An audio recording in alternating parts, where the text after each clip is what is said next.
Hello students, कैसे हैं आप लोग। मेरा नाम है रोहित सिंघल। स्टूडेंट्स, हम आज से डिस्कस करने जा रहे हैं अपना नया ACCA का पेपर, ACCA F9। ठीक है, ACCA F9 आपको पता है फाइनेंशियल मैनेजमेंट का पेपर है, पूरा का पूरा FMS के अंदर। और इसके अंदर हम चैप्टर स्टार्ट कर रहे हैं बेसिक इन्वेस्टमेंट अप्रेजल टेक्निक्स। ठीक है, इसका मतलब होता है सिंपल लैंग्वेज के अंदर कैपिटल बजटिंग। ठीक है, अब हमारा जो क्लास स्टार्ट करने से पहले कुछ बेसिक बातें कर लेते हैं कि हम क्या क्या कवर कर रहे हैं। हम जो है पूरा का पूरा काप्लान, स्टडी टेक्स्ट और एग्ज़ाम किट क्लास में ही कवर कर लेंगे ताकि आपको दिक्कत नहीं आए बिल्कुल भी। ठीक है, प्लस कुछ BPP के क्वेश्चंस जो हमें लगेगा कि थोड़े से टफ हैं वो भी हम क्लास में कवर कर लेंगे। प्लस अदर इंटरनेशनल कोर्सेज से भी हम मटेरियल लेते हैं। ठीक है, जहाँ पे रेलेवेंट होता है, ज़रूरी नहीं है हमेशा, बट जहाँ पे रेलेवेंट होता है वहाँ पे। ये मेरा कुछ ब्रीफ इंट्रोडक्शन है, अगर आप चाहें तो देख सकते हैं वीडियो पॉज करके। ठीक है, और अगर आप कांटेक्ट करना चाहें तो ये मेल आईडी है।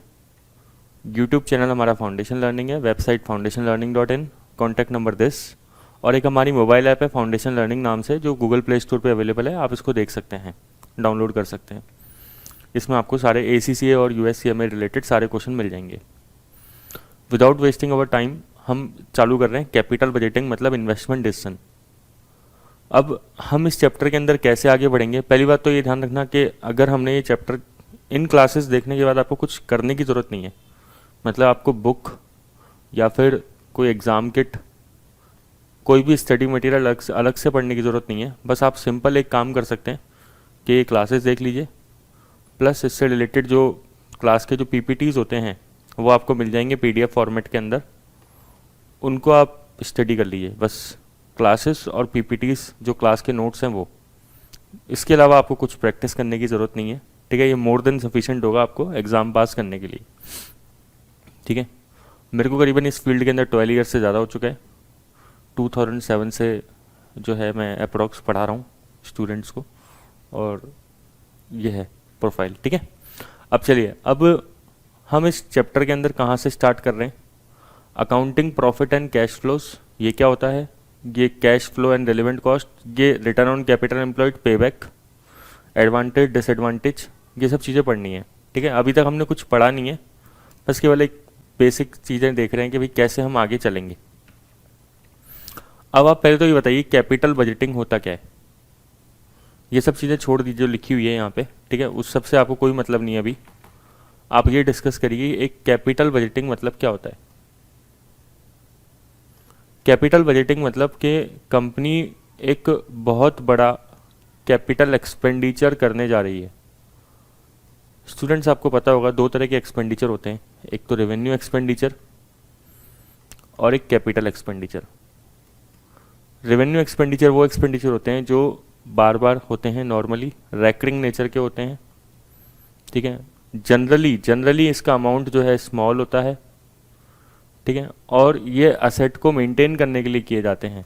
असेट को मेंटेन, जैसे घर में आपने पेंट करा लिया, तो आपने घर में पेंट करवाया, तो पेंट का खर्चा कौन सा है, रेवेन्यू एक्सपेंडिचर है, ना कि कैपिटल एक्सपेंडिचर। लेकिन कैपिटल एक्सपेंडिचर क्या होते हैं, ये लॉन्ग टर्म नेचर के होते हैं। सबसे बड़ी बात तो मतलब आप इसको कभी कभी खर्च करते हैं, बार बार ऐसे खर्च नहीं करते।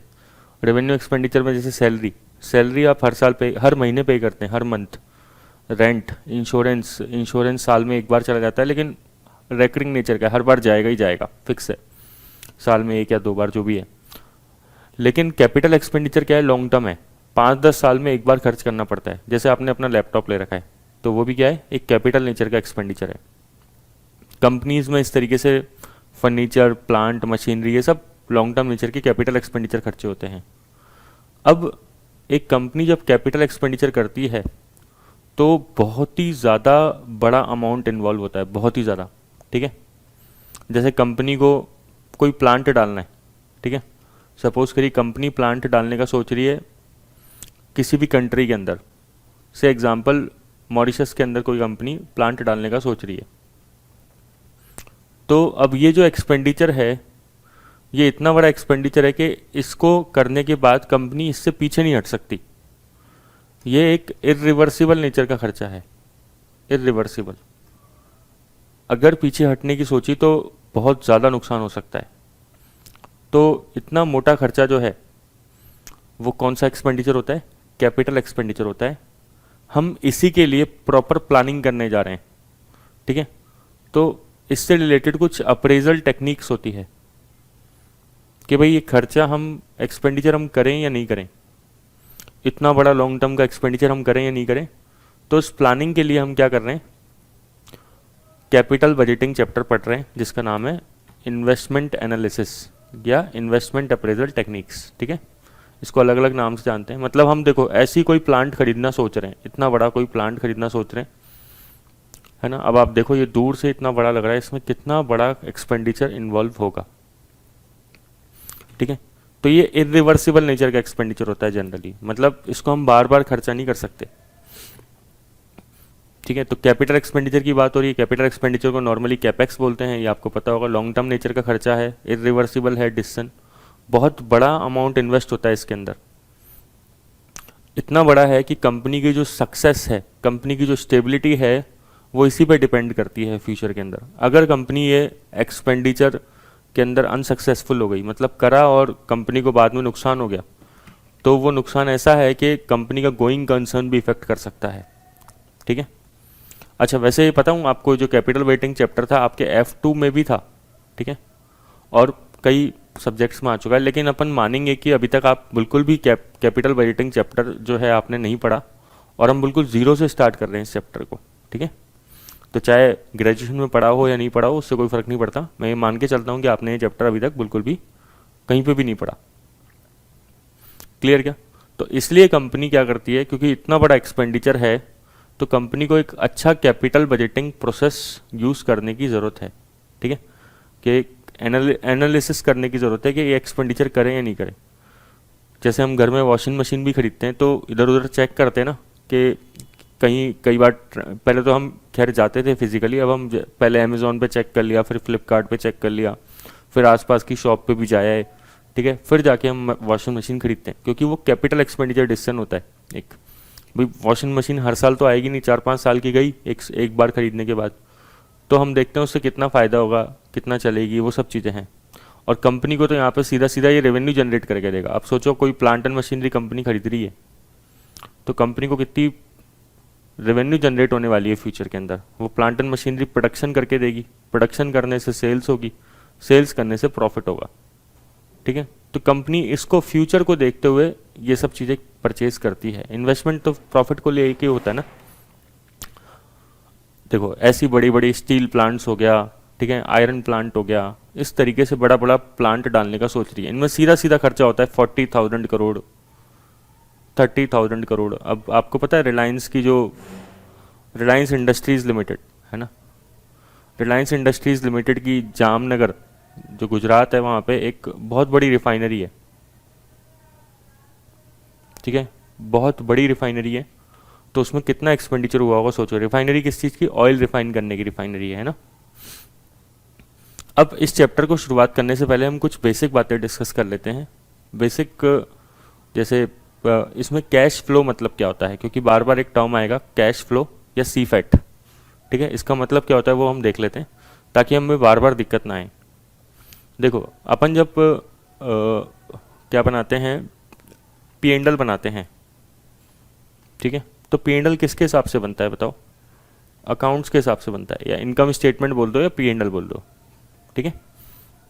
लेकिन जब हम बनाते हैं जब हम करते हैं कोई भी फाइनेंशियल मैनेजमेंट का टॉपिक, फाइनेंशियल मैनेजमेंट के टॉपिक में अकाउंट्स जो है वो रिलेवेंट नहीं होती है। आपको पता है अकाउंट्स में जब हम प्रॉफिट निकालते हैं, जैसे अगर आपने F7 पढ़ा हो फाइनेंशियल रिपोर्टिंग, तो अकाउंट्स में हम कौन से कॉन्सेप्ट का यूज़ करते हैं प्रॉफिट निकालते समय बताओ? अक्रूअल। अक्रूअल को क्या बोलते हैं? मर्केंटाइल। मतलब हम इनकम जो है ड्यू बेसिस पे दिखाते हैं, एक्सपेंडिचर ड्यू बेसिस पे दिखाते हैं, चाहे इनकम रिसीव हो या नहीं हो, है ना। लेकिन अगर वो ड्यू हो गई है, मतलब इनकम हमने अर्न कर ली है, कमा ली है, देखो कमाना और रिसीव करना एक डिफरेंट टर्म है, ठीक है। अगर हमने इनकम अर्न कर ली है, कमा ली है, तो हम अकाउंट्स में दिखा देते हैं। लेकिन फाइनेंशियल मैनेजमेंट क्या बोलता है, अकाउंट्स के अक्रूवल सिस्टम हमें पसंद ही नहीं है। हम सारा काम किस पे करते हैं, कैश सिस्टम पे करते हैं, ठीक है। और फाइनेंशियल मैनेजमेंट किस काम के लिए आता है, डिसीजन मेकिंग काम आता है। जैसे हमारा पूरा F9 सब्जेक्ट जो है वो क्या है, उसका नाम क्या है, फाइनेंशियल मैनेजमेंट, ठीक है। उसमें कर क्या रहे हैं हम, फाइनेंस मैनेज कर रहे हैं। तो उसमें हम कहीं पे भी अक्रूवल सिस्टम की बहुत ज़्यादा बात नहीं करेंगे, अकाउंट्स के नियम कानून नहीं लेके आएंगे कि सर IFRS इस पर ये कहता है तो IFRS के हिसाब से ये ट्रीटमेंट होना चाहिए, या इंटरनेशनल अकाउंटिंग स्टैंडर्ड के हिसाब से ये ट्रीटमेंट होना चाहिए। हमें उससे कोई मतलब ही नहीं है। हम यहाँ पे सीधा क्या लगाते हैं, कैश सिस्टम लगाते हैं, और क्योंकि कैश सिस्टम डिसीजन मेकिंग के लिए बेस्ट रहता है। सर अक्रूवल सिस्टम में क्या खराबी है, देखो अक्रूवल सिस्टम में अकाउंट्स में मतलब बहुत ज़्यादा सब्जेक्टिविटी इन्वॉल्व होती है। सब्जेक्टिविटी मतलब कि बायसनेस आ जाती है। बायसनेस, जैसे आप प्रोविज़न फॉर बैड डेब्ट बना रहे हो, ठीक है, तो उसके लिए कोई स्टैंडर्ड तो फिक्स है नहीं, आप 5% भी बना सकते हो, 7% भी बना सकते हो। अकाउंट्स में डेप्रिसिएशन लगा रहे हो, ठीक है, तो अपनी मर्जी से कैसा भी जो भी मेथड आपको लगाना है कर लो फॉलो, क्या दिक्कत है, स्ट्रेट लाइन कर लो, WDV कर लो। IFRS तो प्रिंसिपल बेस है ना, वो तो कह रहा है दोनों की दोनों में से आप जो करना है कर लो, या फिर आपको जो और भी मेथड अगर सूट कर रहा है तो वो कर लो, ठीक है। तो अकाउंट्स में क्या है, कहीं ना कहीं सब्जेक्टिविटी इन्वॉल्व होती है, जजमेंट इन्वॉल्व होता है, प्रोविजन फॉर बैड डेप्ट, असेट की लाइफ जो हम एस्टिमेट करते हैं वो भी एक जजमेंट होता है, वो भी आपको पता है। ऐसे बहुत सारी चीज़ें जजमेंट होती है। तो उससे प्रॉफिट जो है ना, हम किसी भी पीरियड का किसी और पीरियड में आसानी से शिफ्ट कर सकते हैं। तो प्रॉफिट जो है एक वेग कॉन्सेप्ट है, प्रॉफिट जो है वो एक वेग कॉन्सेप्ट है, ये फाइनेंशियल मैनेजमेंट कहता है, मैं नहीं कहता, ये फाइनेंशियल मैनेजमेंट कहता है। तो ज़्यादा बढ़िया क्या है, किसके हिसाब से बात करी जाए, कैश के हिसाब से बात करी जाए कि भाई कैश कितना आ रहा है, कैश कितना जा रहा है। सीधी सीधी ये बात बताओ कि जब भी हम कोई प्रोजेक्ट खरीदेंगे तो उसमें कितना कैश जाएगा और फ्यूचर में हमें क्या बेनिफिट मिलेगा। जैसे आज हमने प्रोजेक्ट खरीदा तो आज इतना पैसा जा रहा है, 1 लाख जा रहा है, 1 लाख जा रहा है। फ्यूचर के अंदर first, second, third, fourth, fifth year में कुछ कुछ पैसा आता जा रहा है, तो वो चेक करेंगे, ठीक है। कैश को हम यहाँ पे इंपॉर्टेंस देते हैं फाइनेंशियल मैनेजमेंट के अंदर। और धीरे धीरे आपको जब आगे कॉन्सेप्ट आएगा तो आपको समझ में आने लग जाएगा कि क्या हो रहा है यहाँ पे। तो सबसे पहले हमने सेल्स लिखी। सेल्स में से आपको पता है वेरिएबल कॉस्ट लेस होता है। वेरिएबल कॉस्ट वो कॉस्ट होती है जो पर यूनिट सेम रहती है, टोटल में चेंज होती है। जैसे रॉ मटेरियल, लेबर, ठीक है, रॉ मटेरियल और लेबर क्या होती है, वेरिएबल कॉस्ट होती है, ठीक है। जो जितने ज़्यादा यूनिट्स बनाओगे, जितना ज़्यादा प्रोडक्शन करोगे, उतनी ज़्यादा वेरिएबल कॉस्ट इंक्रीज हो जाएगी। पर यूनिट तो सेम रहेगी लेकिन टोटल में इंक्रीज करेगी, ठीक है। जैसे सेल्स आपकी 1 लाख यूनिट हो गई और 10 पर यूनिट आपकी सेल्स है, तो टोटल सेल्स कितनी आ गई, 10 लाख की। तो वेरिएबल कॉस्ट भी आप कितने लिखोगे यहाँ पे, 1 लाख यूनिट के हिसाब से लिखोगे। एग्जाम्पल मान लो 6 पर यूनिट वेरिएबल कॉस्ट है, तो आपकी 6 लाख क्या हो गई, वेरिएबल कॉस्ट हो गई। 4 लाख जो बच गया वो क्या आ गया, कंट्रीब्यूशन। कंट्रीब्यूशन में से क्या लेस करेंगे हम, फिक्स कॉस्ट, ठीक है। लेकिन कौन सी फिक्स कॉस्ट लेस करेंगे, ऑपरेटिंग फिक्स कॉस्ट, और वो भी कैश के नेचर की। नॉन कैश आइटम हमें लेस नहीं करना है, क्योंकि मैंने क्या बताया, नॉन कैश आइटम हम लेस क्यों नहीं कर सकते, क्योंकि हम यहाँ पे फाइनेंशियल मैनेजमेंट की बात कर रहे हैं। फाइनेंशियल मैनेजमेंट में नॉन कैश आइटम्स कंसिडर नहीं होते, ठीक है। बस कैश वालों की बातें करेंगे कि कैश कितना आ रहा है, कितना जा रहा है। हमें अकाउंट्स के अक्रूवल कॉन्सेप्ट से या मर्केंटाइल सिस्टम, एक ही बात है, कोई मतलब नहीं है। तो fix cost sir operating nature की एग्जांपल दो ना, जैसे सैलरी हो गई, रेंट हो गया, ठीक है, इंश्योरेंस हो गया, ये सब क्या होता है, ऑपरेटिंग फिक्स कॉस्ट होता है। तो ये 1 लाख मान लेते हैं एक बार, तो ये 3 लाख का क्या आ गया, ऑपरेटिंग प्रॉफिट, ठीक है, या फिर इसको बोल सकते हैं earning before depreciation and tax, ठीक है। इसको बोल सकते हैं ऑपरेटिंग प्रॉफिट या earning before depreciation and tax. इसमें से हम क्या लेस करेंगे, डेप्रिसिएशन। अब एक बार बताओ, डेप्रिसिएशन कैश आइटम होता है नॉन कैश आइटम होता है? सोचो, डेप्रिसिएशन एक नॉन कैश आइटम होता है, ठीक है। डेप्रिसिएशन एक नॉन कैश आइटम होता है। डेप्रिसिएशन लगाने की क्या एंट्री होती है बताना जरा। सिंपल एंट्री पूछूं तो आपसे डेप्रिसिएशन लगाने की, डेप्रिसिएशन टू फिक्स एसेट, ठीक है, P and L to depreciation. First entry depreciation to fix asset, दूसरी एंट्री डेप्रिसिएशन क्योंकि नॉमिनल अकाउंट है तो वो कहाँ चला जाएगा, पी एंड एल में चला जाएगा।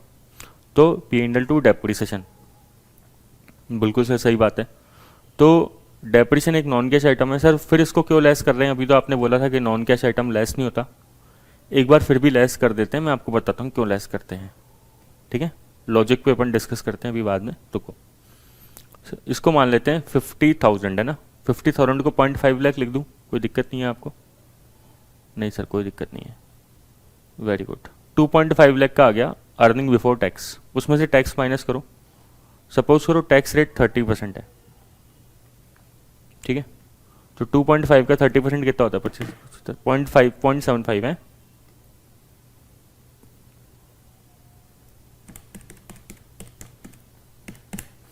तो आ जाएगा 1.75 अर्निंग आफ्टर टैक्स। अब इसमें मुझे ऐड कर देना चाहिए वापस से डेप्रिसिएशन। सर क्या बात कर रहे हो, पहले आपने डेप्रिसिएशन को लेस कर दिया, अब आप बोल रहे हो डेप्रिसिएशन को ऐड कर दो, ये मजाक चल रहा है कोई? कर देते ना एक बार, क्या दिक्कत आ रही है आपको? कोई इशू नहीं है, ठीक है। अब देखो कैश फ्लो आफ्टर टैक्स कितना आएगा, 2.25 लाख। अब आपका एक कंफ्यूजन है कि सर आपने डेप्रिसिएशन के साथ ये क्या खेल खेला कि पहले आपने इधर इसको लेस किया, फिर आपने इतना ही अमाउंट ऐड किया। जब आपको लेस ही करना था तो आपने ऐड क्यों किया, ठीक है। या फिर आप ये कह लो सर कि इन दोनों का इफेक्ट तो ज़ीरो हो गया। नहीं स्टूडेंट्स, इसका इफेक्ट ज़ीरो नहीं हुआ। अगर आप ध्यान से देखोगे, ध्यान से, तो डेप्रिसिएशन लेस करने की वजह से टैक्स पे कुछ इफेक्ट आया या नहीं आया? सोचो, डेप्रिसिएशन लेस करने की वजह से टैक्स पे कुछ इफेक्ट आया नहीं आया? हाँ सर, टैक्स पे इफेक्ट आया। इफेक्ट ये आया कि डेप्रिसिएशन लेस करने की वजह से टैक्स मेरा कम लगा, कम। अगर मैं डेप्रिसिएशन लेस नहीं करता ना तो टैक्स मेरा ज़्यादा लगता। सर कैसे? देखो, ईबीडीटी तक तो सेम आता भाई, sales minus variable cost contribution minus fix cost, ठीक है, ईबीडीटी। मैं डेप्रिसिएशन लेस नहीं करूँ एक बार, चलो मत करो लेस सर, ठीक है। ईबीटी कितना आएगा बताओ, 2.5 लाख आ जाएगा, ओ सॉरी 3 लाख आ जाएगा। फिर टैक्स कितना हो जाएगा, 3 लाख का 30%, मतलब 90,000,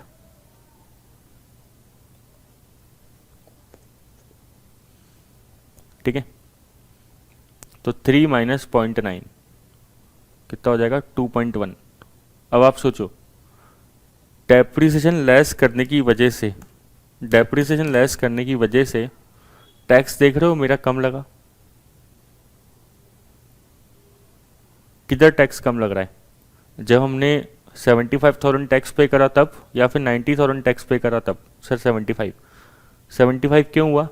क्योंकि देखो आपका एक तरीके से देख रहे हो 15,000, 15,000 का सेविंग हो गया भाई। अगर मैं डेप्रिसिएशन लेस नहीं करता तो मेरा टैक्स आता 90,000 का, बट डेप्रिसिएशन लेस करा तो मेरा टैक्स आया 75,000 का। पता है ये 15,000 कैसे आया? सोच सकते हो इसके बारे में? बिल्कुल सर सोच सकते हैं। डेप्रिसिएशन कितना था बताओ, 50,000 था, 0.5 लाख मतलब 50,000। 50,000 को 30% से मल्टीप्लाई कर दो,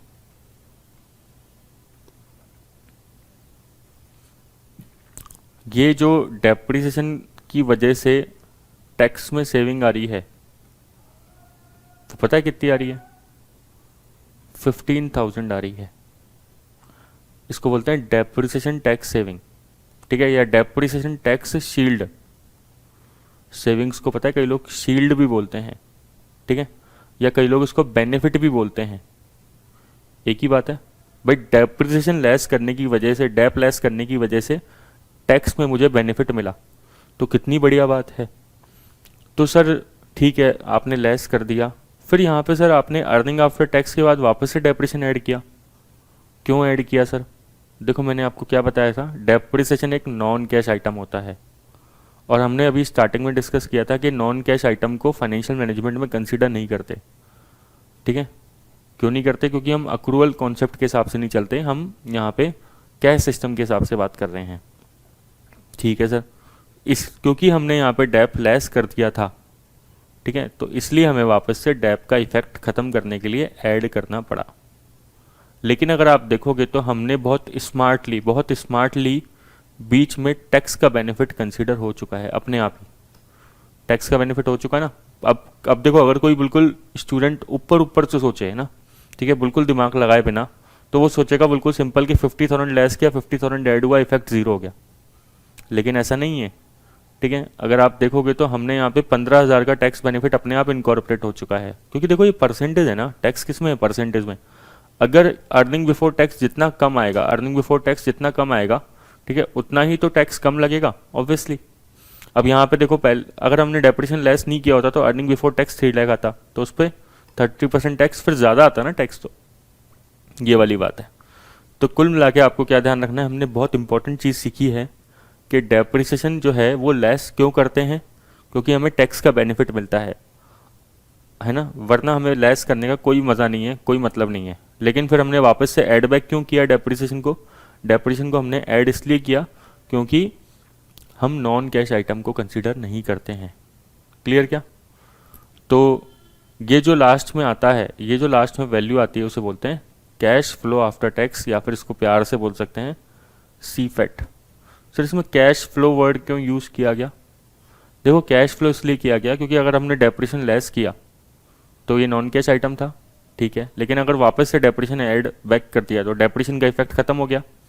इसका मतलब हमने कोई भी नॉन कैश आइटम लेस नहीं कर रखा, इसका मतलब जो लास्ट में वैल्यू आई है वो कैश आइटम की आई है, और आफ्टर टैक्स ही तो है, क्योंकि हमने टैक्स यहाँ पे लेस कर चुके थे, तो इसलिए क्या बोलते हैं इसको, कैश फ्लो आफ्टर टैक्स।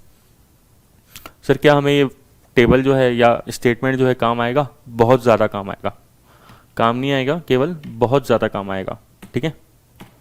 चलो अब मैं इस चैप्टर को आपको जो है कुछ और चीज़ें हम आगे बढ़ाते हैं टॉपिक को।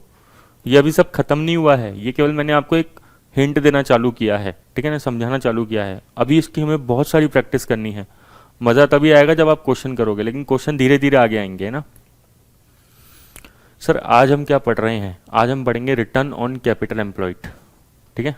रिटर्न ऑन कैपिटल एम्प्लॉयड मतलब क्या होता है इसको, कि आपने कितनी कैपिटल लगाई और आपको कितना बेनिफिट मिला। ये ज़्यादा डिटेल में हमें कहाँ मिलेगा देखने को? रेशो चैप्टर में मिलेगा, ठीक है। रेशो चैप्टर जब आएगा तो उसमें हम डिटेल में पढ़ेंगे, लेकिन अभी यहाँ पे है तो हम देख रहे हैं इसको। तो बताओ रिटर्न ऑन कैपिटल एम्प्लॉयड मतलब क्या होता है, कि हमने जितनी कैपिटल लगाई उस पर कितना हमने रिटर्न कमाया। तो सर कैपिटल क्या होती है? कैपिटल एम्प्लॉयड मतलब कि बिजनेस में आपने क्या क्या फंड्स लगा रखे हैं, जैसे इक्विटी लगा रखा होगा, डेप्ट लगा रखा होगा, तो डेप्ट प्लस इक्विटी दोनों को मिला के क्या बोलते हैं? Capital employed.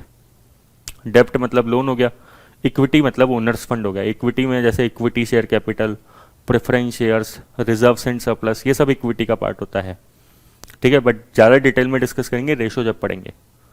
तो sir return on capital employed मतलब क्या हुआ, कि जितनी हमने कैपिटल लगाई उस पर परसेंटेज के अंदर हमने कितना रिटर्न कमाया। ठीक है सर, ठीक है। इसका फॉर्मूला क्या है? EBIT अपॉन, अब यहाँ पे देखो, अब हम यहाँ पे क्या कर रहे हैं, यहाँ पे हम कोई ना कोई असेट परचेज करने जा रहे हैं, कोई मशीन परचेज करने जा रहे हैं, प्लांट में पैसा इन्वेस्ट कर रहे हैं। इतना बड़ा प्लांट है, ठीक है, हो सकता है कि इस प्लांट में जो है इन्वेस्टमेंट जो हो सकता है इस प्लांट में इन्वेस्टमेंट जो हो, सपोज करो 100 करोड़ की हो, और हर साल जो हमें यहाँ पे earning before interest and tax EBIT वो 25 करोड़ की हो, ठीक है। तो हमें कितना परसेंट रिटर्न मिल जाएगा बताओ? 25% रिटर्न मिल जाएगा, 25% रिटर्न मिल जाएगा। तो इसे क्या बोलते हैं? ROI। आपने सुना है एक वर्ड कभी? ROI बड़ा फेमस वर्ड होता है, F7 में भी हो सकता है आपने रेशो पढ़ते समय इसको देखा हो थोड़ा सा। रिटर्न ऑन इन्वेस्टमेंट, कि इन्वेस्ट किया और उस पर कितना रिटर्न हमने कमाया। इसका एक और फॉर्मूला है, ठीक है, average EBIT upon average capital cost. Average capital cost मतलब देखो एक तो ये हो गया इनिशियल कैपिटल कॉस्ट, मतलब हमने स्टार्टिंग में कितने का प्लांट खरीदा, ठीक है, हमने कितने का प्लांट खरीदा है 100 करोड़ का, और हमें हर साल जो EBIT हो रहा है, earning before interest and tax, वो हो रहा है 25 करोड़ का। दूसरा तरीका क्या है, दूसरा तरीका ये है कि हम इनिशियल कैपिटल कॉस्ट ना लेके एवरेज कैपिटल कॉस्ट ले लें। एवरेज कैपिटल कॉस्ट मतलब देखो हमने 100 करोड़ का आज प्लांट खरीदा, उसकी लाइफ सपोज करो 5 ईयर्स है। कितनी लाइफ है? 5 साल। 5 साल तक वो चलेगा। उसके बाद उस प्लांट की एक साल्वेज वैल्यू होती है, हर प्लांट की एक स्क्रैप वैल्यू होती है, या फिर क्या बोलते हैं उसको, साल्वेज वैल्यू होती है, ठीक है। वो सपोज करो है 20 करोड़, वो सपोज करो क्या है 20 करोड़ है। तो अगर हम एवरेज कैपिटल कॉस्ट निकालें, एवरेज कैपिटल, तो एवरेज कैपिटल कैसे निकलेगा कि हमने स्टार्टिंग में कितना इन्वेस्ट किया प्लस हमें लास्ट में कितना मिला डिवाइडेड बाय 2, ठीक है। तो कितना आ जाएगा? 60 करोड़ आ जाएगा। 100 + 20 divided by 2, 120 divided by 2, 60 crore. तो सर हमें क्वेश्चन में कैसे निकालना है, इनिशियल या फिर एवरेज? क्वेश्चन हमें बोलेगा कि इनिशियल निकालना है कि एवरेज निकालना है, ठीक है। इनिशियल कैपिटल भी बोल सकता है, एवरेज कैपिटल भी बोल सकता है, ठीक है सर। और सर ये ऊपर EBIT रखना है, ये फिक्स है? हाँ ये फिक्स है, EBIT ही रखना है, ठीक है, earning before interest and tax.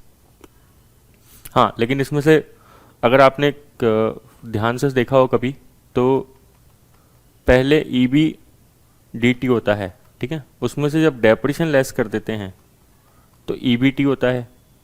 वो EBT नहीं होता एग्जैक्टली, वो EBIT होता है एग्जैक्टली, ठीक है। जैसे हम यहाँ पे डिस्कस कर रहे थे ना कि EBDT माइनस डेप्रिसिएशन, तो ये एग्जैक्टली होता है क्या? EBIT। क्योंकि कैपिटल बजटिंग चैप्टर में इंटरेस्ट जो है उसका जिक्र नहीं करते हैं, क्योंकि कैपिटल बजटिंग चैप्टर में इंटरेस्ट का पॉइंट रेज नहीं होता है, इसलिए अपन इंटरेस्ट को इग्नोर करके डायरेक्टली क्या बोल देते हैं? EBT, ठीक है। ये पॉइंट अभी बाद में समझ में आएगा आपको, इंटरेस्ट क्यों इग्नोर कर देते हैं कैपिटल बजटिंग चैप्टर के अंदर, क्योंकि हम सारे पॉइंट एक साथ क्लास में डिस्कस नहीं कर सकते, क्योंकि आप बहुत ज़्यादा कंफ्यूज हो जाओगे, ठीक है। तो मैं आपको इतना सा बता सकता हूँ अभी फ़िलहाल केवल कि EBDT माइनस डेप्रिसिएशन क्या होता है? EBT होता है, ठीक है। वैसे एग्जैक्टली होता है ये EBIT, बट EBIT क्यों नहीं लिख रहे यहाँ पे? क्योंकि कैपिटल बजटिंग चैप्टर में मुझे इंटरेस्ट से कोई लेना देना नहीं है। वो क्यों नहीं है वो आगे समझ में आएगा आपको, ठीक है सर, बहुत बढ़िया। चलो तो अब आपको अभी फ़िलहाल याद रखना है EBIT upon initial capital cost. Interest यहाँ पे काम आएगा ही नहीं आपके, हाँ, लेकिन EBIT हमेशा याद रखना जो होता है वो डेप्रिशन लेस करने के बाद होता है, ठीक है।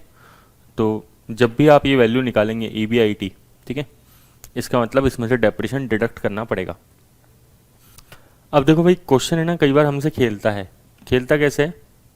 कई बार हमें ना, अब जैसे हमें रिटर्न ऑन कैपिटल एम्प्लॉयड निकालने के लिए बोलेगा क्वेश्चन, हमें ना लास्ट वाली फिगर दे रखा होगा कैश फ्लो आफ्टर टैक्स।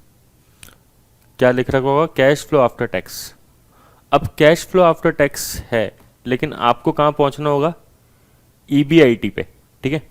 और मैंने बताया इस चैप्टर में इंटरेस्ट को इग्नोर कर दो, ठीक है। तो आपको एक तरीके से अब इंटरेस्ट अगर इग्नोर हो जाएगा तो आप सोचो कहाँ पहुँचने के लिए बोलेगा आपको? EBT पे पहुँचने के लिए बोलेगा, ठीक है भाई। अगर हमें यहाँ पे क्वेश्चन में EBIT निकालना है, ठीक है, क्योंकि रिटर्न ऑन कैपिटल में क्या होता है?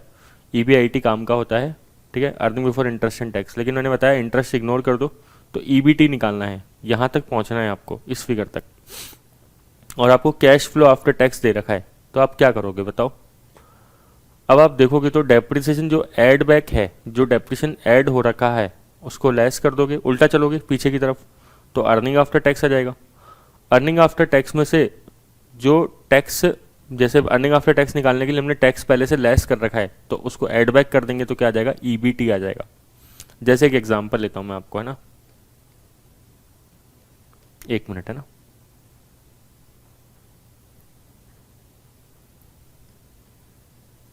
अब ये फिगर दे रखा है आपको, क्वेश्चन में बोल रखा है कैश फ्लो आफ्टर टैक्स दे रखा है, ठीक है, 1100 का, और क्योंकि आपको जो है EBT तक पहुंचना है, ठीक है, तो आप क्या करोगे EBT तक पहुंचने के लिए बताओ?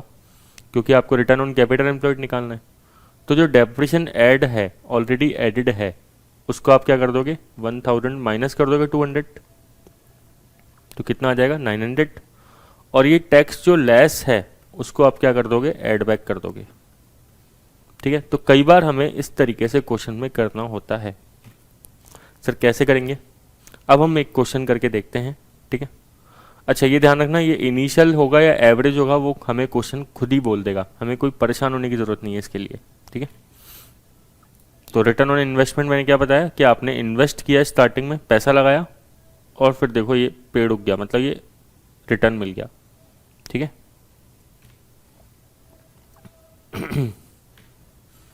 चलो अब इस क्वेश्चन को करते हैं, ज़रा आप करके देखोगे इस क्वेश्चन को solve.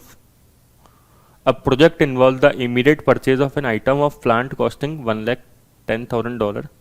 It would generate a annual cash flow of 24,400 for 5 years starting in year 1. क्या बोल रहा है, आप एक प्रोजेक्ट लगाने का सोच रहे हो, उसमें कितनी कॉस्ट आएगी, $1,10,000 की। ठीक है, हर साल आपको कितना बेनिफिट मिलेगा, 24,400 का एनुअल कैश फ्लो है। एनुअल कैश फ्लो मतलब ये वाला फिगर दे रखा है आपको, ये कैश फ्लो। ठीक है, अब आप बताओ क्या करोगे इस क्वेश्चन के अंदर। The plant purchase would have a scrap value of 10,000 in 5 years when the project terminates. इस प्रोजेक्ट की आपको स्क्रैप वैल्यू भी दे रखी है। अब आपको ROCE निकालनी है। ROCE मतलब रिटर्न ऑन कैपिटल एम्प्लॉयड निकालना है, इनिशियल कैपिटल कॉस्ट यूज़ करते हुए और एवरेज कैपिटल इन्वेस्टमेंट यूज़ करते हुए। तो सबसे पहले हम क्या यूज़ करते हैं, इनिशियल कैपिटल कॉस्ट। ठीक है, बताओ भाई इनिशियल कैपिटल कॉस्ट, लेकिन उससे पहले हमें क्या चाहिएगा, क्योंकि यहाँ पे एनुअल कैश फ्लो दे रखा है, एनुअल कैश फ्लो। ठीक है, एनुअल कैश फ्लो को क्या बोल सकते हैं शॉर्ट में, CFAT, cash flow after tax. ठीक है, ये वाला फिगर दे रखा है, ध्यान रखना। तो मुझे इसमें से क्या करना पड़ेगा, डेप्रिसिएशन, क्योंकि एडेड होगा तो हमें डेप्रिसिएशन को यहाँ से लेस करना पड़ेगा। अब आप डेप्रिसिएशन बताओ कैसे निकालते हो, नॉर्मल डेप्रिसिएशन को तो आपको पता ही है। ठीक है, कॉस्ट ऑफ असेट कितनी है, 1,10,000, स्क्रैप वैल्यू है 10,000 की। ठीक है, कुछ बोल नहीं रखा, इस स्ट्रेट लाइन मेथड लगाओगे डेप्रिसिएशन का, लाइफ कितनी है 5 ईयर्स की है। तो 110 माइनस 10,000 डिवाइडेड बाय 5 कितना हो जाएगा, ये 20,000।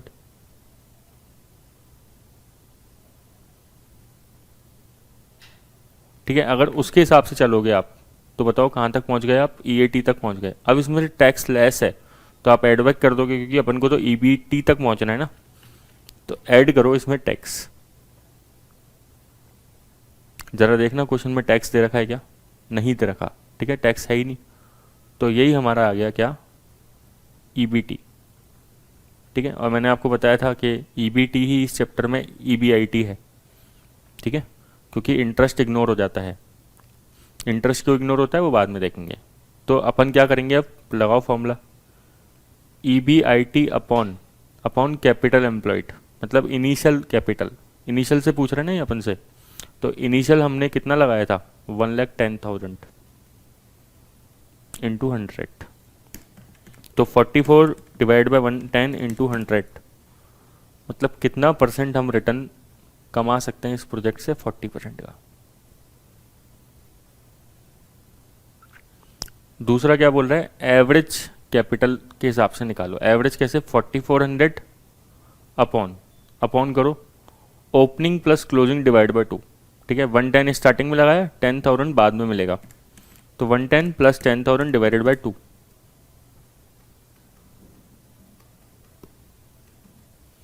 तो 4400 डिवाइडेड बाय 60,000 इंटू 100, मतलब 7.33%। क्लियर क्या, तो अब आप दोनों तरीके, अब ये क्या बता रहा है कि हर साल हमें 40% मिलेगा स्टार्टिंग में जो पैसा लगाया था हमने उसके हिसाब से। ठीक है, तो अब आप इसका सॉल्यूशन भी देख सकते हो। यहाँ पे जो है अच्छा ये 4% आ जाएगा, सॉरी 4400 डिवाइडेड बाय 110 इंटू 100, तो ये 4% आ जाएगा, और यहाँ पे 7.33%।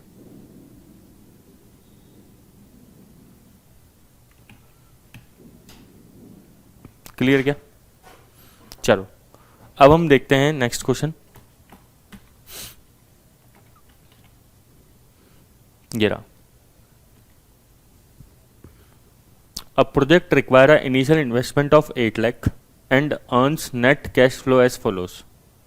ठीक है, एक प्रोजेक्ट है जिसमें 8 लाख का इन्वेस्टमेंट कर रहे हैं और उसमें नेट कैश फ्लो इस तरीके से होगा।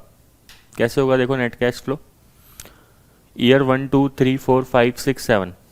अब आपको ये समझ में आना चाहिए असेट की लाइफ कितनी है, मतलब 7 ईयर्स है। ठीक है, एक प्रोजेक्ट है जिसमें 8 लाख का इन्वेस्ट करेंगे, असेट की लाइफ कितनी होगी, 7 ईयर्स होगी, और हर साल कुछ ना कुछ इन्फ्लोज होने वाले हैं। और वापस से देखो ढंग से क्या दे रखा है, कैश इन्फ्लोज दे रखा है। क्या दे रखा है हमें, कैश इन्फ्लोज।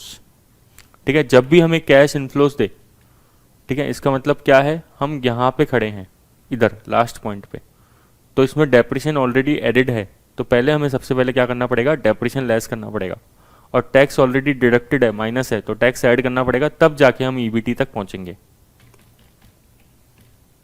ठीक है, चलो, तो ये सारा कैश फ्लो है। अब इसमें हमें क्या लेस करना पड़े, क्या मतलब इसमें से हमें लेस करना पड़ेगा, डेप्रिसिएशन लेस करना पड़ेगा। अब देखो डेप्रिसिएशन को लेस करने के बाद फिर हमें एवरेज भी करना पड़ेगा, क्योंकि हर साल का कैश फ्लो क्या है, अलग अलग है। हर साल का देखो अलग अलग अमाउंट है ना, तो हमें एवरेज करना पड़ेगा। पिछले वाले क्वेश्चन में हमें एवरेज क्यों नहीं करना पड़ा बताओ, क्योंकि एनुअल कैश इनफ्लो हर साल सेम था।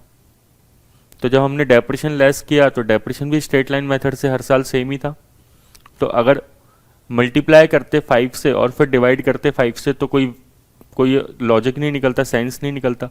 ठीक है, तो इसलिए हमने एवरेज अलग से नहीं किया, वरना देखो हमेशा अपन को कौन सा प्रॉफिट लेना है, यहाँ पे ऊपर एवरेज लेना है भाई। अगर हर साल सेम है वैल्यू, ठीक है, 5 ईयर से, और 5 ईयर की वैल्यू सेम है, तो इन सब का एवरेज कितना आएगा बताओ। इन सबको प्लस करोगे, डिवाइड बाई 5 करोगे तो 10 ही तो आएगा। तो इसलिए हमने यहाँ पे 24,400 को अलग अलग लिखने का क्या लॉजिक है बताओ। ऐसे ऐसे लिखे थोड़े ना, फिर तो टाइम वेस्ट हो जाएगा। ऐसे 5 बार लिखूँ, फिर अगर हम मान लो इसको 500 को प्लस करें और डिवाइड बाई 5 करें तो फिर तो बेवकूफ़ी है ना, वापस से ये अमाउंट आएगा।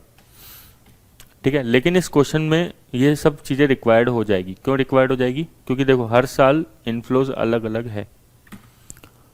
अब इसमें से हमें क्या लेस करना है, डेप्रिसिएशन। ठीक है, पहले मैं आपको नॉर्मल चीज़ बताता हूँ, फिर आपको स्मार्ट तरीका बताता हूँ। स्मार्ट, पहले अपन नॉर्मल काम करते हैं, ठीक है, जैसे हम करना चाहिए। पहले डेप्रिसिएशन लेस करो 8 लाख। अब डेप्रिसिएशन कितना निकलेगा, 8 लाख की कॉस्ट है, 1 लाख की स्क्रैप वैल्यू है। ठीक है, लिखा है ना, at the end of the 7th year project the asset initially purchase will be sold for 1 lakh. मतलब ये स्क्रैप वैल्यू हो गई, तो 8 माइनस 1 कितना हुआ, 7। ठीक है, 7 डिवाइडेड बाय 7, तो हर साल का डेप्रिसिएशन कितना है बताओ, है ना, 1 लाख। ठीक है, 8 लाख, मैं इसको सॉल्व करके दिखाता हूँ आपको ताकि कंफ्यूजन ना हो। 7 ईयर्स, तो हर साल का डेप्रिसिएशन आ जाएगा कितना, 1 लाख का। ठीक है, तो आप डेप्रिसिएशन माइनस कर दो हर बार, और फिर जो फिगर आएगा, जो फिगर्स आएंगे, टैक्स तो है नहीं तो यही ईबीटी हो जाएगी, और इंटरेस्ट होता नहीं तो यही वैल्यू ईबीआईटी हो जाएगी। तो हर बार जो फिगर आएगा, जैसे ये फिगर्स आते जा रहे हैं, ठीक है, इन सबको प्लस करोगे और डिवाइडेड बाय कितना करना पड़ेगा, 7। अब देखो मैं इससे आपको एक शॉर्टकट बताता हूँ, इससे बढ़िया तरीका। ठीक है, क्योंकि ये तो लेंदी तरीका है। अब हमें स्मार्टली कैसे काम करना है, क्योंकि एग्जाम में होता है टाइम कम। अब एक बात बताओ, मतलब हम क्या कर रहे हैं, क्योंकि एवरेज कैश फ्लो निकाल रहे हैं, तो हम सारे फिगर को ऐड, सुनना देखो ध्यान से ना, अगर मैं सारे फिगर को ऐड कर दूं, 100 plus 200 plus 400 plus 400 plus 300 plus 200 plus 150, ठीक है, तो हो जाएगा ये 17,50,000 है ना, यही हो जाएगा। मुझे इन सब में से अलग अलग करके डेप्रिसिएशन माइनस करना चाहिए था। डेप्रिसिएशन कितना आ रहा था पता ना, टोटल डेप्रिसिएशन कितना आ रहा था, 8 लाख माइनस 1 लाख, 7 लाख। भाई हर साल का डेप्रिसिएशन 1 लाख आ रहा था। ठीक है, तो अगर मैं डायरेक्टली 7 लाख माइनस कर दूं, जो टोटल डेप्रिसिएशन है, तो ये टोटल प्रॉफिट निकल जाएगा। बताओ, ईबीटी एक तरीके से जो ईबीआईटी है, क्योंकि टैक्स तो है ही नहीं क्वेश्चन में, और क्योंकि ये टोटल है तो डिवाइडेड बाय 7 डायरेक्टली कर दूं, तो 1050 डिवाइडेड बाय 7, तो हर साल का ईबीटी कितना आ जाएगा 1,50,000, सही क्या? तो 1,50,000 जो हर साल का ईबीटी आया अपॉन, ये आ गया ईबीटी एवरेज, है ना, upon initial capital cost. Initial capital cost कितनी है 8 लाख इंटू 100। भाई देखो आप लोग F9 पढ़ रहे हो तो इतना तो स्मार्टली खेल सकते हैं अपन, है ना। अगर आप हर एक साल में से डेप्रिशन लेस करोगे तो उसका सेंस नहीं बनता है ना। एग्जाम में इतना टाइम भी नहीं होता है कि हम ये सब काम करके देखें। अगर डायरेक्टली डेप्रिशन लेस कर दें तो ईबीटी आ जाएगा, ईबीटी में डिवाइड बाय 7 कर दो तो एवरेज ईबीटी आ गया, बस यही हमें चाहिए था। तो upon initial capital cost into 100, या तो ये कर लो, ठीक है। दूसरा पॉइंट क्या बोल रहा है, एवरेज कैपिटल इन्वेस्टमेंट से करो, तो एवरेज कैपिटल इन्वेस्टमेंट बताओ कितना आएगा। ओपनिंग फिगर कितना है 8 लाख, क्लोजिंग 7 लाख, तो 8 + 1 डिवाइडेड बाय 2 कितना होता है 94.5, मतलब 4,50,000 तो 1,50,000 डिवाइड बाय 450 इंटू 100 मतलब 33.33%। तो आपसे देखो इस तरीके से वो पूछ सकता है, दोनों ही ऑप्शंस अवेलेबल रहते हैं अपने पास, है ना। तो आप देखो 18.75 या 33.33%। तो सर इसमें क्या मतलब हम निकालना चाहते हैं, इसमें हम ये निकालना चाहते हैं कि अगर हम कोई प्रोजेक्ट में 8 लाख इन्वेस्ट करते हैं, 8 लाख इन्वेस्ट करते हैं, तो हर साल हमें कितना प्रॉफिट मिलेगा। हर साल हमें प्रॉफिट मिलेगा 1,50,000 जैसे मिल रहा है, ठीक है, और एवरेज, और हमें रिटर्न कितना परसेंट मिलेगा 18.75%, ठीक है। अब हम इसका क्रिटिकल एनालिसिस करते हैं रिटर्न ऑन कैपिटल एम्प्लॉयड का, कि भाई इसमें क्या अच्छी बात है क्या खराब बात है, क्योंकि एग्जाम में कई बार हमसे एमसीक्यू में ये पूछ सकता है, ठीक है, और नहीं भी पूछे तो भी अपन को पता रहना चाहिए कि भाई इसमें क्या इश्यूज हैं। आप बताओ इसमें क्या इश्यूज हैं। सबसे बड़ा इशू क्या है, सबसे बड़ा इशू ये है कि हम लोग है ना कैपिटल बजटिंग में क्या बोल रहे थे, या फाइनेंशियल मैनेजमेंट में क्या बोल रहे थे कि सीफेट के हिसाब से लेना चाहिए, कैश फ्लो लेना चाहिए, लेकिन ये वापस किधर आ गया, ईबीटी पे आ गया। मतलब इसने देखो क्या कंसीडर किया, अर्निंग बिफोर टैक्स, इंटरेस्ट को इग्नोर कर दो, अर्निंग बिफोर टैक्स कंसीडर करा, ठीक है, ईबीटी कंसीडर किया। मतलब इसने डेप्रिशन माइनस कर दिया लेकिन बाद में ऐड नहीं करवाया। मतलब ये किस प्रोसेस पे आ गया वापस से, इस प्रोसेस पे मतलब अकाउंटिंग प्रॉफिट की बात करने लग गया, क्योंकि डेप्रिशन एक नॉन कैश आइटम होता है ना, ठीक है। लेकिन हमने देखा था फाइनेंशियल मैनेजमेंट में हमें क्या कंसीडर करना चाहिए, cash flow after tax consider करना चाहिए, डेप्रिशन का इफेक्ट निल करके कंसीडर करना चाहिए। पहले लेस कर दिया फिर ऐड कर दिया ताकि टैक्स का बेनिफिट मिल गया, लेकिन इसने केवल लेस किया, बाद में ऐड नहीं करवाया डेप्रिशन। इधर वाले प्रॉफिट के लिए बोल रहा है ना ये कंसीडर करने के लिए, तो ये चीज़ गलत है, ठीक है। मतलब ये इसका फोकस किधर है, अकाउंटिंग प्रॉफिट पे ज़्यादा है, इसका फोकस किधर है, अकाउंटिंग प्रॉफिट पे ज़्यादा है, ठीक है, ना कि किस प्रॉफिट पे, जो फाइनेंशियल मैनेजमेंट के हिसाब से आना चाहिए, कैश फ्लो आफ्टर टैक्स। भाई हमें क्वेश्चन में CIPHET cash flow after tax दे रखा होता था, ठीक है, उसमें डेप्रिशन ऑलरेडी एडेड था, तो हम डेप्रिशन लेस करके इधर पहुंचते थे, टैक्स तो दे ही नहीं रखा, ठीक है, वरना टैक्स दे रखा होता तो हमें ऐड करना पड़ता। उल्टी कैलकुलेशन कर रहे हैं ना, इधर से इधर पहुंच रहे हैं इसलिए। तो कितनी गलत बात है, ये क्या कंसीडर कर रहा है अभी भी अर्निंग बिफोर टैक्स, जबकि हम अकाउंटिंग प्रॉफिट को ऑलरेडी क्रिटिसाइज कर चुके हैं फाइनेंशियल मैनेजमेंट के अंदर कि उसके अंदर सब्जेक्टिविटी इन्वॉल्व है, ठीक है। अच्छा, और क्या दिक्कत है देखो, और मैं आपको एक और दिक्कत बताता हूँ, ठीक है। दिक्कत ये है, अब जैसे ये क्वेश्चन था, इसमें क्वेश्चन में 5 इयर्स प्रोजेक्ट की लाइफ है, ठीक है, तो इस लाइफ से बहुत ज़्यादा डिफरेंस ही नहीं आया। इसने क्या बोला कि सीधा सीधा आप देखो कि हर साल का प्रॉफिट कितना है अपॉन इन्वेस्टमेंट कितना है इंटू 100 कर दो, 4% एनुअल रिटर्न है। पता है अगर इस क्वेश्चन में मैं लाइफ को, ठीक है, चेंज भी कर देता तो बहुत ज़्यादा परसेंटेज में डिफरेंस नहीं आता। क्यों? क्योंकि ये असेट की लाइफ को कंसिडर ही नहीं कर रहा ज़्यादा। बस असेट की लाइफ केवल किस लिए कंसिडर हो रही है? डेप्रिसिएशन लगाने के लिए कंसिडर हो रही है, और तो किसी वजह से कंसिडर ही नहीं हो रही। क्योंकि देखो इसका फॉर्मूला देखो आप क्या बोल रहा है, ये average EBT upon initial capital cost. तो अगर आप इसमें ब्रॉड पिक्चर देखने की कोशिश करोगे तो असेट की लाइफ कितनी भी हो, ठीक है, बहुत ज़्यादा कंसिडर नहीं हो रही है। ठीक है, और देखो और क्या कमी है इसके अंदर। एक तो ये लाइफ नहीं लेता है, एक ये टाइम वैल्यू ऑफ मनी नहीं लेता है। आपने सुना होगा एक कॉन्सेप्ट होता है time value of money, TVM. ठीक है, इसको बाद में पढ़ेंगे हम कि भाई अब हर साल जैसे आपने स्टार्टिंग में 1 लाख इन्वेस्ट करे, हर साल जो ईबीटी आ रहा है वो वो आ रहा है सपोज करो 50,000 का।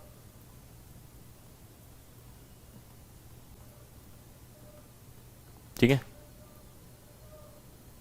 1 2 3 4 इस तरीके से आ रहा है ईयर्स। तो यहाँ पे देखो हमने कितना परसेंट अगर निकालना चाहें तो कितना परसेंट एवरेज एनुअल मिल रहा है इनिशियल के हिसाब से निकालोगे तो भाई ये ईबीटी है तो 50,000 डिवाइडेड बाय 1 लाख करोगे, सीधा सीधा कितना आ गया? 50% आ गया। लेकिन ये भी तो देखो भाई ये 1 लाख जो है वो आज हम पे कर रहे हैं, आज इन्वेस्ट कर रहे हैं किसी प्रोजेक्ट में, और ये 50 ये कब मिलेंगे? फ्यूचर के अंदर मिलेंगे। तो आपको लग रहा है दिक्कत है यहाँ पे? दिक्कत क्या है कि ये फ्यूचर का फ्लो है, ठीक है, और हम इसको डायरेक्टली आज से कंपेयर कर रहे हैं। लेकिन फ्यूचर के अंदर जो वैल्यूज होती है उसके अंदर तो इंटरेस्ट का भी एक फैक्टर इग्नोर हो, मतलब कंसीडर होना चाहिए। ठीक है, कि भाई फ्यूचर के अंदर जो है 4 साल बाद इन्फ्लेशन का भी इफेक्ट कंसीडर होना चाहिए।